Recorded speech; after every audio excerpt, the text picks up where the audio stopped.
এক ছিল ছোট্ট গ্রাম, নাম সবুজপুর। গ্রামের শেষ প্রান্তে ছিল এক সুন্দর খামার। সেখানে মুরগি, হাঁস, গরু, ছাগল সবাই মিলে মজা করে থাকত। খামারের মালিক ছিল রহিম কাকা। তিনি প্রতিদিন সকালে মুরগির ডিম সংগ্রহ করতেন আর বিকেলে বাজারে বিক্রি করতেন। কিন্তু সেই খামারের পাশে জঙ্গলে বাস করত এক চালাক শিয়াল, নাম তার লালু। লালুর মাথায় একটাই চিন্তা, কিভাবে আমি আজ রাতে একটা মোটা মুরগি ধরব। একদিন সন্ধ্যাবেলায় লালু জঙ্গলের ঝোপের আড়াল থেকে খামারের দিকে তাকিয়ে বলল, ওহু, কত মজাদার মুরগি! ওদের ডানাগুলো দেখলেই জিভে পানি আসে। লালু ভাই, ওখানে কিন্তু কুকুর টমি পাহারা দেয়, যদি ধরা পড়ো শেষ।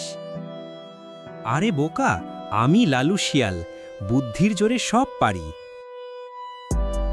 লালু পরিকল্পনা শুরু করলো, রাতে খামারে ঢুকে চুনি মুরগিটাকে ধরে নিয়ে যাবে। রাত গভীর হলো, আকাশে চাঁদ উঠেছে। টমি, চুপচাপ থাকতে হবে, একটাও শব্দ না। ঠিক তখনই মুরগি চুনি চোখ খুলে ফেলল। সে খুব বুদ্ধিমতী। চুনি ভাবল, এই শব্দটা কি? কেউ এসেছে নাকি? চুনি আলতো করে ডাক দিল, কি ওখানে? হাঁস পান্না তুই নাকি? হ্যাঁ হ্যাঁ, আমি পান্না। বাইরে একটু ঠান্ডা হাওয়া খেতে এসেছি। অদ্ভুত, পান্না কখন থেকে লাল লেজওয়ালা হলো? চুনি জানতে কিছু একটা গোলমাল আছে। সে তৎক্ষণাৎ এক কৌশল করল। চুনি মিষ্টি গলায় বলল, ওহো পান্না, আজ তুমি দারুণ দেখাচ্ছ। এসো, একটু ভেতরে এসো না। হে হে, একদম ফাঁদে পড়েছে।